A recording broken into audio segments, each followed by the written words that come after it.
This is a 1979 Chevrolet El Camino.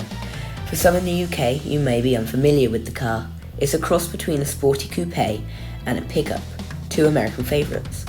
It was produced between 1964 and 1987, this being the fifth generation model, which debuted in '78.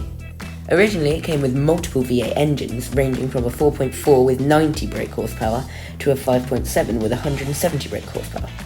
However, this particular El Camino is a bit special. This particular El Camino took a trip to Gas Monkey Garage, the famous garage from the show Fast and Loud. And there they made a few changes, so let me tell you a bit more about the car. First off, let me tell you about what's under here. Now, what it is a 6.8 litre V8 based on the GM LS3 block. Now, that was put in by Gas Monkey, and the engine was from Mast Motorsport, and it puts out 600 brake horsepower, which is an extreme step up from the engines that you got originally, and it sends that power to the 9-inch rear axle via a 6-speed manual gearbox. So it's probably very entertaining to try and control all that power that goes to the rear with a manual gearbox. So it'll be very fun to drive, especially considering it's a pickup. Pickups aren't meant to be like this. They also upgraded the brakes and the suspension to match the power. Now, the current owner has only changed two things since it left Gas Monkey. Those being the clutch and the cam, and that was only to make it more drivable on UK roads, because it had a race clutch on it, which would just be impossible to drive over here. Now, the engine isn't the only thing that they altered at Gas Monkey. They also added to the appearance. Now, the wheels, they are custom-made Budnick alloys, and at the front, they are 18 inches, and at the rear, they are 19 inches. So, yeah, the wheels are quite cool.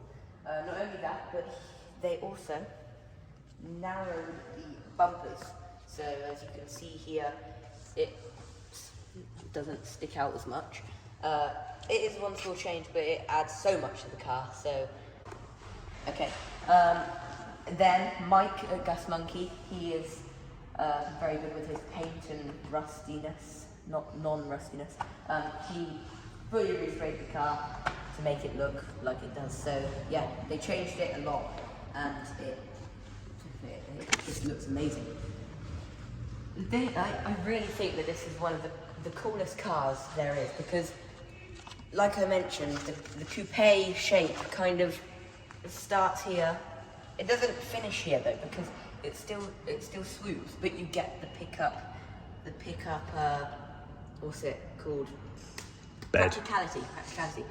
So that will prove well in the practicality part of the video.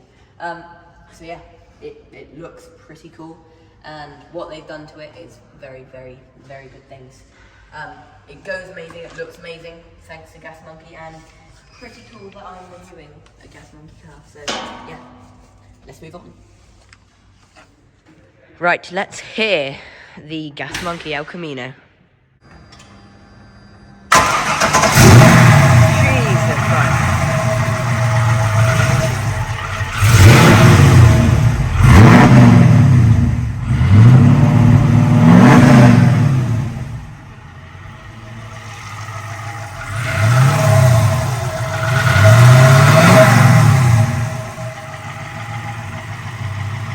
Well, that was nice.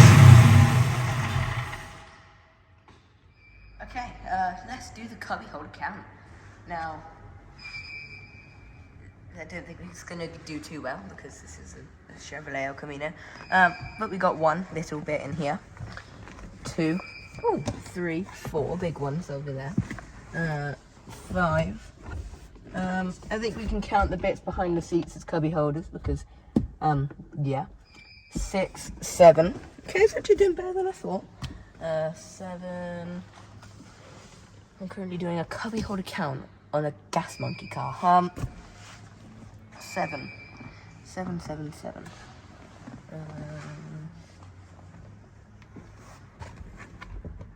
I believe that is it. But while we're in here, why don't I just tell you a bit more about the interior? Because Now that I'm in it, it is so cool. These seats, I can confirm, are so incredibly comfortable. I'd love to sit in here on a long journey. And Simon, the photographer here, he's just told me that it's like a daily driver until you put your foot down, because oh my god, it goes. So you could very easily daily drive this car. The steering wheel,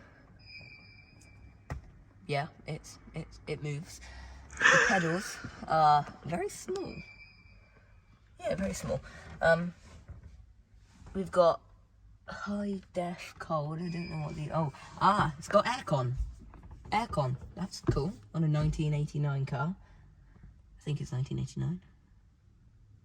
No, 1979, I think. Yeah, 1979 car. So that's pretty cool. You've got more of this material here. Honestly, I don't know what this is, but it is so comfortable. It is quite dark in here, but I do not care whatsoever. The mirrors are very, very, very small, and it is quite hard to see out of it. But all in all, visibility in the car is reasonable. You've got a rear view mirror, but yet again, not the easiest to see out of. There's no really blockades. Great big windscreen. This is very, very hard, but it is old, so I don't think anyone cares. Yeah, very cool, very, very cool indeed. While we're here, why don't we do practicality? I'm 5'7", I think, and there's plenty of room. Anyone over 6 foot will be fine. And there are seat adjustments, so you can adjust the seat. Practicality, let's continue it. Cameraman, please show them the boot.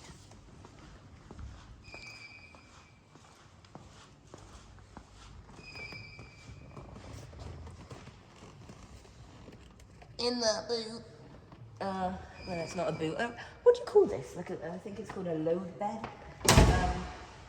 Whatever it is, it's really big, and especially for a car of this power.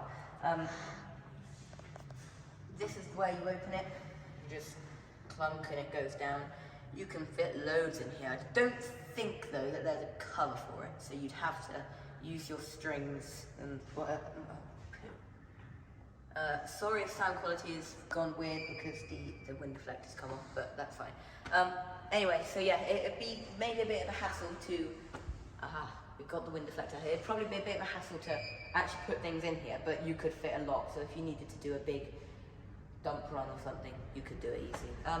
So yeah, very, very practical, very, very cool interior. It's perfect, I want one now.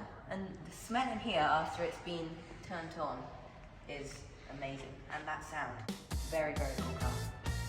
Let's move on. Right then, what is my verdict on the El Camino Practicality? It sounds amazing, and I can imagine it goes amazing. Be very fun to drive. It's amazing, and I want it, and you should have it too if you can.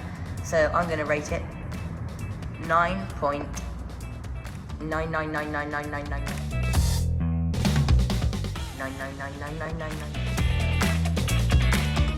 999 out of 10. Cameraman Dad, what would you rate it out of 10? 8. 8.